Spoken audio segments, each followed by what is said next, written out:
یک مرد 39 ساله ساکن نویه فیض‌آباد بعد 7 ماه کشته شدن یک زن 39 ساله ساکن امین نویه به دست داشتن در قتل بیرحمانه این زن عیبدار شده است. مرکز مطبوعات وزارت کارهای داخلی تاجیکستان روز 27 نوامبر سال 2023 خبر داد که ضمن برگزار نمودن چهاربینی اپراتیوی جستجویی از جانب کارمندان میلیشیا مرد 39 ساله ساکن نویه فیض‌آباد با گمان صادر نمودن جنایت‌های سنگین روزنی و کشتار دستگیر کرده شد. خود این مرد دستگیر شده و نزدیکانش برای شرح قضیه دسترس نیستند، ولی بنا به فریضه وزارت کارهای داخله حادثه چنین رخ داده است. نامبرده 24 اپریل سال 2023 تخمینا ساعت 16:40 در زمین‌های دهه ستاره نویه فیض‌آباد امروی زن 39 ساله ساکن نویه مذکور یک ظرف پر از مشروبات را نوشیدند و زن 39 ساله را خواب برده است. گمان برشونده از خواب بودن جبر دیده استفاده برده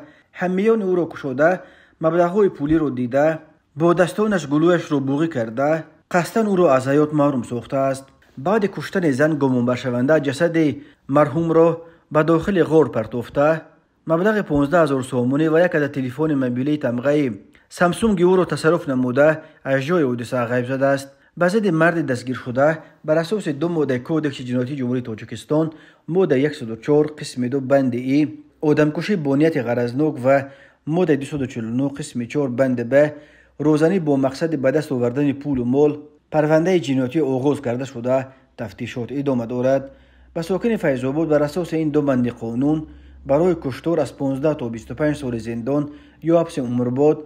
و برای روزنی از 15 تا 20 سال زندان تهدید می‌کند. شخصیت مرد دستگیر شده و زن جبر دیده آشکار کردن شده است، ولی وزارت کارهای داخلی تاجیکستان گفت که گمان برشونده قبلا بر اساس ماده 385 کودکس جنایتی جمهوری تاجیکستان با جرم از سبب ترسانچکی یا بی‌جرأتی با اختیار خود تسلیم شدن به اسیری و بر اساس ماده 228 کودکس جنایتی روسیه با جرم قاچاق مواد مخدر زندانی شده است. درباره اینکه او کی و در کجا و چگونه و به کی به سبب ترسانچکی یا بی‌جرأتی تسلیم شده است در خبر چیزی گفته نشده است.